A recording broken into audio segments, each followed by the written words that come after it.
Bienvenida, Alicia, a nuestro estudio. La verdad es que es un honor con el currículum que tenés, la trayectoria y los momentos importantes que has vivido para nuestro país y para nuestra historia. Gracias por estar aquí. Gracias a ustedes. ¿Qué amerita que estés en la ciudad de Mar del Plata esta vez? Vienen para cumplir con dos actividades. Una, un congreso de la mujer en el sindicato de televisión, justamente, del sindicato SATSAI. Tal vez te acuerdes, secretaria general del sindicato de aeronavegantes. Después fui diputada nacional, después fui embajadora en la República Bolivariana de Venezuela y últimamente fui embajadora ante el Reino Unido. Y de todas esas identidades y de todos esos trabajos, yo sigo reivindicando la tradición y la práctica del sindicalismo. Primero, el honor de haber sido elegida por tus propios compañeros de trabajo para representarlos y para defender sus derechos, sus condiciones de vida. Y luego creo que es muy importante apuntalar el liderazgo de la mujer en el sindicalismo. Hay muy pocas mujeres dirigentes sindicales en puestos de decisión. Sería un gran aporte a la sociedad y al crecimiento de derechos de los trabajadores que hubiera más mujeres en los sindicatos. Con la consigna de que el lugar de la mujer es su sindicato, hemos hecho un congreso en el que hubieron algunos aportes como el de la socióloga Barrancos o el mío, que creo que pudieron animar el debate en el Congreso del Sindicato de Mujeres de Televisión. Y luego ayer dimos una charla auspiciada por el Frente Grande, por el Frente para la Victoria, una charla en el aula magna de la Facultad de Humanidades de la Universidad Nacional de Mar del Plata sobre Malvinas, soberanía en riesgo. Aprovechemos la oportunidad para hablar del tema del cupo femenino y la importancia. Se discute mucho si es necesario o no establecer cuotas para que haya representatividad de mujeres en puestos de decisión, tanto en los sindicatos como en la política, y creo que en un principio sí es necesario establecer cuotas, hacer una discriminación positiva, porque en general el machismo, el patriarcado, la tradición de dominación masculina dificulta la llegada de la mujer a puestos de decisión. Luego es importante también cambiar el rol ideologizar a la maternidad en el sentido de que la mujer no es la única que se tiene que ocupar de los niños y de los adolescentes, tiene que ser necesariamente una tarea compartida con el padre, con el varón, con el hombre, para que haya igualdad de derechos, igualdad de oportunidades. Sabemos que el sindicalismo, la política son actividades que insumen muchas horas, a veces horas nocturnas, y muchas mujeres se sienten en falta si no están en su casa en determinadas horas, y creo que esto es uno de los grandes temas que hay que seguir trabajando para que haya más mujeres en los sindicatos. El sindicalismo en la Argentina tiene una tradición histórica de lucha y de conquistas, y sin embargo vemos hoy en día que la degradación de los derechos de los trabajadores, la degradación del salario, del poder de compra de los trabajadores activos y jubilados, la desindustrialización, la vuelta de la flexibilización laboral, y todo esto tiene que ser enfrentado por los sindicatos en este momento clave, y ningún sindicato se puede dar el lujo de perder la fortaleza, la creatividad, la perseverancia, la capacidad de trabajo que tenemos las mujeres.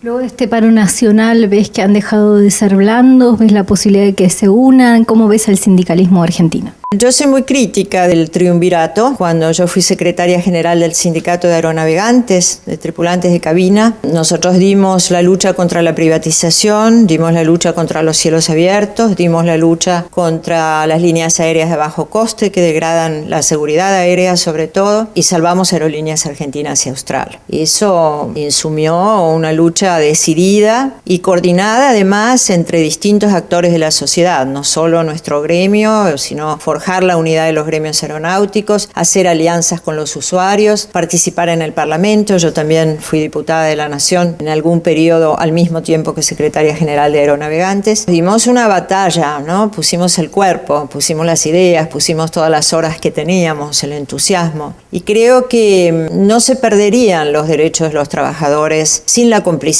de algunos dirigentes sindicales. Hay complicidad de la dirigencia sindical. En muchas ocasiones la hubo en los 90. La excusa de entonces era que Menem era peronista y los grandes sindicatos entonces, en su mayoría del Partido Justicialista, defendían o por lo menos no querían enfrentar el gobierno de Menem. La otra cuestión en los 90 es que recién llegaba a estas orillas el neoliberalismo con su prédica de que no hay alternativa, de que la flexibilización iba a crear empleo. El derrame iba a llegar a todos. Claro que iba a haber empresas que se iban a enriquecer, pero que iba a haber justamente, como decís, derrame. Y en ese momento a lo mejor implicaba un esfuerzo contrarrestar esa teoría que además estaba muy agitada en los medios de comunicación. Como hoy. Como hoy. Pero hoy es inaceptable, ¿no? Porque ya todos los argentinos y argentinas sabemos, con menores salarios no se crea empleo, porque obviamente si se reduce el poder de compra de los trabajadores activos y jubilados, no va a haber crecimiento del mercado interno y no hay ninguna economía que crezca sin mercado interno, no existen. Esto es científico. En ninguna parte del mundo crece una economía sin mercado interno. Además, ¿qué inversiones van a llegar si nada que se produzca se va a vender? Si vemos, hay cientos de comercios, de negocios, de pequeñas y medianas empresas, de emprendimientos que se cierran a diario a lo largo y ancho del país. Acá en Mar del Plata, en toda la provincia de Buenos Aires y en toda la República Argentina. Se pierden cientos y miles de puestos de trabajo. ¿Quién va a comprar lo que se produzca en la Argentina? Entonces, ya sabemos que la teoría del derrame es falsa, ya sabemos que la flexibilización laboral va a crear deterioro, pero no va a crear empleo. ¿Cuál fue el ánimo de los 90 que se repite hoy en el gobierno de Macri? Crear una masa de desempleados para crear disciplinamiento laboral, ¿no? Cuando hay mucho desempleo, los trabajadores terminan aceptando cualquier condición de trabajo y salario con tal de no caer en el desempleo, con tal de no quedar excluidos, a veces hasta de su condición de ciudadanos. Por eso creo que es inaceptable que haya sindicalistas que aceptan esta degradación. Podrían quedarse en su casa y dejar el lugar a otras mujeres y hombres que tuvieran más dignidad para defender a los trabajadores. Pero dejarían de hacer negocios. ¿Qué pasa con los medios cómplices, además de estos golpes blandos que se han venido sucediendo? ¿Cuál es el avance de la derecha en el mundo? Y bueno, hemos tenido una linda sorpresa en Ecuador contrarrestando esta situación. El otro día una colega tuya, Telma Luzani, me estaba comentando que debiéramos de hacer una reflexión profunda sobre si realmente hay una restauración conservadora en el continente, porque en Brasil hay un gobierno de extrema derecha, como en Argentina, pero llegó con un golpe, ¿no? Como has mencionado, con un golpe blando, como se dice, un golpe del Parlamento realizado por un Parlamento cuya mayoría está cuestionado judicialmente por hechos de corrupción. El gran promotor del impeachment, del enjuiciamiento de Dilma Rousseff, el diputado Cunha, que hoy tiene una prisión por 15 años, está preso, pero ya produjo el golpe que sacó del gobierno a Dilma Rousseff, que fue votada por 54 millones de brasileros y brasileras, ¿no?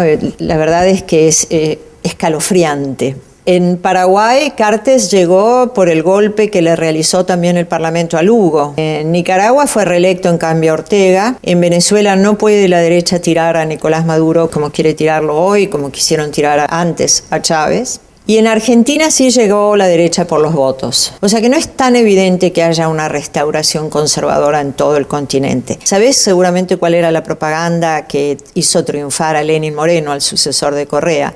Que Lasso, el perdedor, el perdidoso, Lasso es Macri. Y la propaganda era: si no quieres terminar como en Argentina, no votes a Lasso. Lasso tenía, aparte de afinidad, muchas coincidencias con el presidente argentino, entre otras son presidentes offshore, presidentes que justifican no pagar impuestos en el país que conducen. Eso también la verdad es que es un extremo desde mi punto de vista. Con respecto a la complicidad de los medios, ese es el gran problema, ¿no? Los poderes fácticos, los medios de comunicación, el sistema judicial dedicado a contrarrestar o a hackear a la política y las corporaciones financieras. Hay 6.000 grandes empresas mediáticas en el mundo conducidas por 6 corporaciones internacionales. O sea, es muy difícil contrarrestar ese enorme poder de penetración que hace verdaderos linchamientos mediáticos, ¿no? Hoy vemos eso como con patetismo. Por ejemplo, se ha difundido que Al-Assad tenía armas químicas en Siria para justificar una intervención militar criminal. De nuevo, han matado niños, civiles, mujeres. Se dice que Que tienen armas químicas para lastimar a su pueblo y lo bombardean. Es tan ridícula la situación. Es grotesco, es grotesco. Es realmente el gran cinismo del imperialismo. Siempre fue así, pero ahora ya han devastado Medio Oriente. Esa falsa primavera árabe. Además, Estados Unidos armó Al-Qaeda para combatir al comunismo en Afganistán, armó a Osama Bin Laden, luego lo combatieron, lo mataron, pero ya no podían deshacerse de la fuerza que habían creado. Armó a ISIS, los yihadistas fueron armados por Hillary Clinton y Obama, les vendieron las armas. Hillary Clinton, que parece una señora tan elegante, desde mi punto de vista, es una criminal de guerra, ¿no? Realizó la venta de armas más grande de la historia de los Estados Unidos. Y lamentablemente Donald Trump, que había prometido no participar en más intervencionismo, en más guerras en el exterior, está bombardeando Siria, bombardeando inocentes, y seguramente las armas, puedo equivocarme, pero no creo, las armas químicas eran de los terroristas, justamente, que armaron los Estados Unidos y ahora justifican una inversión. Tanto en este caso como en el caso de la intervención que pretenden hacer en Venezuela, tiene que ver con el petróleo. Estos casos o el linchamiento mediático que le hacen al presidente Maduro o el linchamiento mediático que pretende hacerle Macri a la expresidenta Cristina Fernández de Kirchner están sustentados en los medios de comunicación.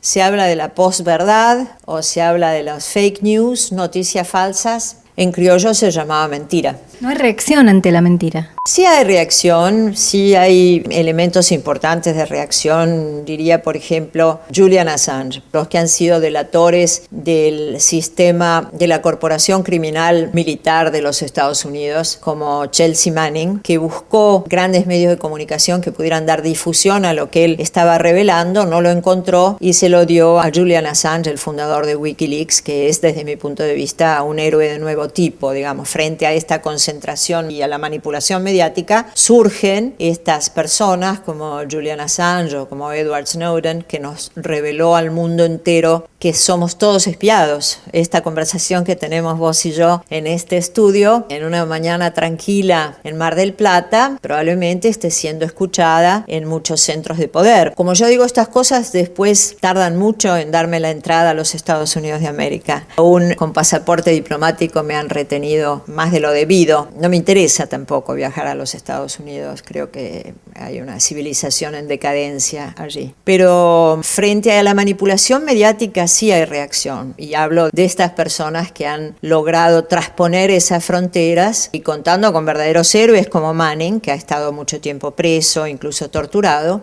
han podido democratizar esa información que solamente pertenecía a las élites políticas. Y la han abierto, sobre todo en el caso de Julian Assange, a todos los hombres y mujeres sin importar el partido político, el credo, la religión o la raza. Está disponible esa información contra la manipulación mediática. Claro, no llega por TN, no llega por Clarín, no está vulgarizada, no está difundida. Esa es nuestra tarea, esa es la tarea de ustedes. Y además están las redes sociales, algunos las llaman las redes antisociales, porque también a través de eso hay mucha manipulación, mucha mentira, mucha noticia falsa. Evidentemente ese es el combate, la batalla de las ideas.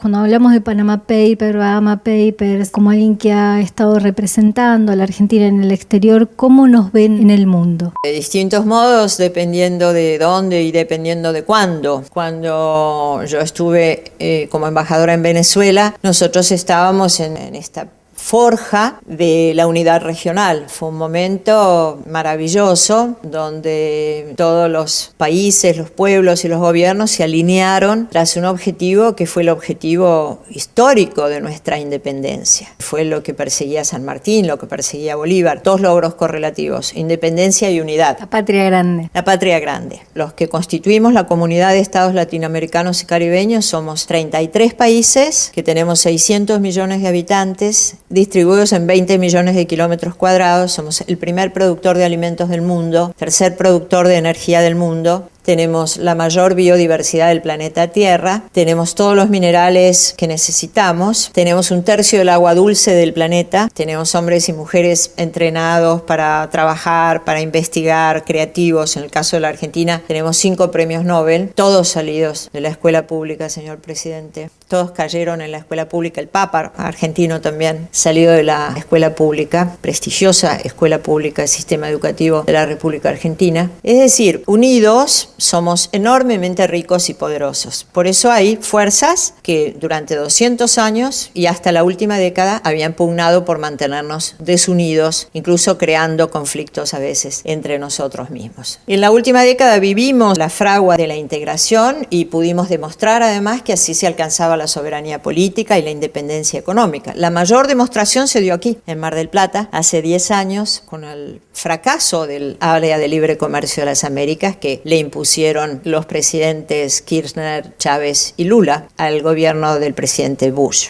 Pocos años antes era solamente Chávez el que se había opuesto al ALCA. Y cuando llegaron Lula y Kirchner al poder, se consolidó esa vocación de independencia política y de soberanía económica. Y el ALCA fue, en términos estratégicos, desde mi punto de vista, el golpe más duro que recibieron los Estados Unidos de América después de la derrota de Vietnam. Así estábamos y así nos veía el mundo, tanto en Latinoamérica, con el sueño realizado de la patria grande, en Europa, por ejemplo, cuando yo era embajadora, la Argentina, entre el 2012 y 2015, se ponía entre los sectores progresistas, los sectores de izquierda, los trabajadores, como un ejemplo de que había alternativa a la austeridad. Sabéis que el neoliberalismo se ha conocido por sus siglas TINA, que en inglés es There is no alternative, no hay alternativa. Eso es lo que repiten Durán Barba o Macri o Temer. Esa es la mentira infame. No hay más alternativa que castigar a los trabajadores, que hambriar a los jubilados, que dejarlos sin remedio, que la gente duerma en la calle. Hay alternativas, sobre todo en países enormemente ricos como es la República Argentina. Entonces nos veían con ilusión, nos veían como que un mundo mejor es posible y es urgente y estaba en marcha, estaba en camino. Dignos, con identidad. Dignos, con identidad. Nosotros además recogimos muchas adhesiones. En el Reino Unido, por ejemplo, 106 parlamentarios hicieron una moción contra los fondos buitres en apoyo de la Argentina. Hubo una resolución de las Naciones Unidas en apoyo a la Argentina contra la usura de los fondos buitres. Estábamos avanzando. Macri significa un gran retroceso en la política interior y en la política exterior, pero volveremos. Cuando hablamos de la política exterior y lo que pasa con nuestras Malvinas, que en un momento hasta desaparecieron de uno de nuestros mapas 4 veces. 4 veces no se reconocieron en los mapas. Una provocación de nuestro gobierno, ¿verdad? Sí, es una provocación, sí. Lo intentaron justificar como un error. Pero además sabés que eso se puede usar en nuestra contra en materia de derecho internacional. Es decir, los británicos pueden aducir que el gobierno argentino no tiene a las Malvinas en su mapa o lo tiene como lo publicó radio y televisión como Falkland Islands con la denominación británica. Y además no ponen tampoco la Antártida y hay una legislación y una indicación expresa de que todos los organismos nacionales tienen que publicar el mapa de la Argentina bicontinental. Nosotros tenemos una porción antártica. Y eso no solo es geopolítico, sino que también es económico, ¿no? Y no solo no figura en los mapas ya, Macri hace esta tarea de borrar la historia de Argentina, no solo de los billetes, papel, moneda. Elimina nuestros próceres. Se eliminan nuestros próceres y se reemplazan con animales. Así como el presidente hace broma sentando a su perro en el sillón de Rivadavia. Aquel Macri que como presidente de un club de fútbol en el año 97 decía: yo no entiendo esto de las soberanías. ¿Qué importancia pueden tener las Malvinas si tenemos un territorio muy grande? Yo tengo entendido que serían un déficit, decía Macri. Como presidente de un club de fútbol no era significativo, pero como jefe de Estado es muy preocupante. Un fatídico martes 13 de septiembre firmó un acuerdo la Cancillería argentina con la británica para remover los obstáculos al crecimiento económico y al desarrollo sustentable de las islas en lo que hace a hidrocarburos, pesca y navegación. Esto en criollo quiere decir que el gobierno argentino, a petición británica, está dispuesto a derogar las leyes que protegen los recursos naturales de Argentina, a desandar el camino de las medidas administrativas y jurídicas que se han tomado para proteger nuestros recursos naturales. ¿Qué hacer como argentinos cuando nuestra soberanía está en riesgo? Primero conocer qué es lo que nos está pasando, ¿no? Es muy importante tratar de entender, formarnos, aprender, enseñar. Como decía Bolívar, hemos sido más dominados por la ignorancia que por las armas. Por eso Malcorra tiene una diplomacia secreta, ¿no?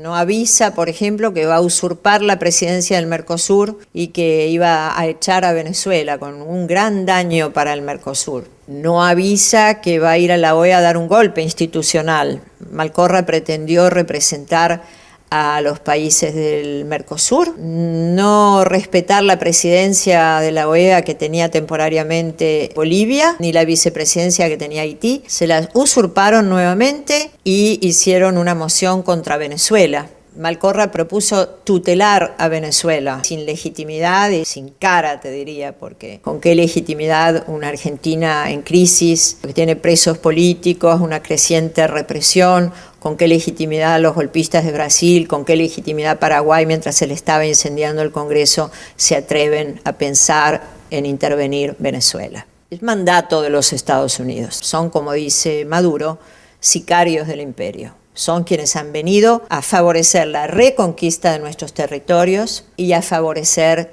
la exploración y la explotación y la extracción de nuestros recursos naturales. Petróleo, como siempre. Y el petróleo, por supuesto. ¿Qué hacer? Primero, conocer a fondo estas cuestiones. Este es nuestro trabajo, darlas a conocer, reflexionar en conjunto, ponerlas en debate, ponerlas en la superficie, desarmar las mentiras. Y respetar la democracia de cada país soberano que no tiene por qué ser tutelado por ningún otro país, ¿verdad? No, claro, bueno, existe el principio de libre determinación de los pueblos, que es lo que Macri, digamos, copiándose del funcionamiento de los Estados Unidos, está también dispuesto a servir a las intervenciones extranjeras. Muy peligroso, muy peligroso. Y ahora tenemos más armas, o sea, se disparan distintos temas. ¿Qué significa esta compra de armas que se ha realizado en la Argentina? No sé, nadie sabe. ¿Contra quién? No sabemos. No sabemos. Y encima mucho material obsoleto también, ¿no? Material de descarte. Lustó, que había hecho como embajador una carta en lugar de dar explicaciones, hizo la valija para ser candidato. Creo que en la ciudad de Buenos Aires, igual como candidato Lustó, alguien le va a preguntar por las armas, ¿no? Porque también nos preocupa en la ciudad de Buenos Aires para qué son las armas. El propósito declarado en esa carta era el terrorismo. No sabemos qué terrorismo, dónde está el terrorismo en la Argentina. Sí, pensar diferente es ser terrorista. ¿Qué es terrorismo? ¿Cómo lo define? Pareciera que está referido al terrorismo internacional. La Argentina tiene una muy mala experiencia de cuando nos metimos en negocios ajenos o en intervenciones ajenas, como Menem con el Golfo, la Embajada de Israel y la AMIA. O sea que Latinoamérica, aparte de todas las virtudes que describimos y las riquezas que tenemos, a condición de estar unidos, Latinoamérica tiene como máximo baluarte que somos una región de paz. No tenemos hipótesis de conflicto, no tenemos conflictos internos, no tenemos problemas religiosos y no tenemos problemas idiomáticos para comunicarnos. Esto tenemos que mantenerlo. Y luego, aparte de conocer y debatir y dar un debate lo más profundo que podamos sobre estos temas, que son temas políticos que nos atañen a todos y cada uno, tratar de organizar un frente nacional y popular que pueda dar la batalla de las ideas y que pueda dar una batalla electoral también en octubre para las elecciones legislativas. Cuando hablamos de la multipolaridad y esta posibilidad que tenía la Argentina, ¿cómo hacemos para preservarla? ¿Y qué rol ocupa Putin frente a un Estados Unidos gendarme que quiere ocuparse de la región? ¿Cómo hacemos para preservar la multipolaridad? La multipolaridad se construye con esta vocación de unidad. Los pueblos, nosotros, tenemos la vocación de unidad. El pueblo argentino no tenemos vocación de colonia. El pueblo argentino comprendió en la última década la conveniencia de estar unidos con Latinoamérica y el Caribe, porque no estar unidos no es solamente un error económico, sino una estupidez política, ¿no? Nosotros tenemos una gran posibilidad de comercio intrarregional y tenemos una gran posibilidad de transferencia de tecnologías, es decir, la Argentina puede desarrollarse. Ahora, si seguimos esperando la lluvia de inversiones, que la esperamos hace 16 meses y obviamente no va a ocurrir, el gobierno está renunciando, el país está renunciando a un modelo de progreso autónomo que produzca bienes tangibles que también puedan trasladarse a la política exterior. Nosotros tenemos una vocación de soberanía y de ser un poderoso bloque regional para construir esa multipolaridad de la que vos hablabas recién, para que no exista la hegemonía de Estados Unidos o de la Unión Europea que nos venga a dominar económicamente o políticamente. Venir por nuestros recursos, endeudarnos y luego quedarse con todo. Así es. Entonces, esa multipolaridad ayuda a construir igualdad hacia adentro y hacia afuera y ayuda a construir, como decía Simón Bolívar, un mundo multipolar que ayude al equilibrio y a la paz del universo. Equilibrio es paz. Cuando hay una fuerza que está intentando intervenir en otro país, como es el caso de hoy Estados Unidos en Siria y Estados Unidos en Venezuela, con amigos, además socios como Macri y Temer, evidentemente están ejerciendo una hegemonía que nosotros podríamos contrarrestar siendo un bloque unido, decidido, solidario. Obviamente nuestro norte, aparte de ser el sur, nuestro norte es volver a fortalecer esa unidad regional que contribuya a la multipolaridad. ¿Qué rol ocupa Putin? Es una pregunta más para Putin que para mí, pero evidentemente está tratando de contrarrestar la hegemonía de los Estados Unidos con distintas acciones. Por ejemplo, en Siria actuó en consenso con el gobierno de Siria para tratar de erradicar a los terroristas extremistas islámicos que son producto de los Estados Unidos. Y los Estados Unidos fabrican un conflicto para tener la excusa de intervenir, ¿no? Y sabemos que no hay guerra sin mentiras y no hay paz sin verdad. Acá y en cada espacio que tenemos y en cada momento que tenemos estamos trabajando por construir espacios de verdad y muchas gracias por contribuir con esto. Muchísimas gracias a vos por haber venido a nuestro estudio. Muchas gracias por tu tiempo. Encantada. Muchas gracias.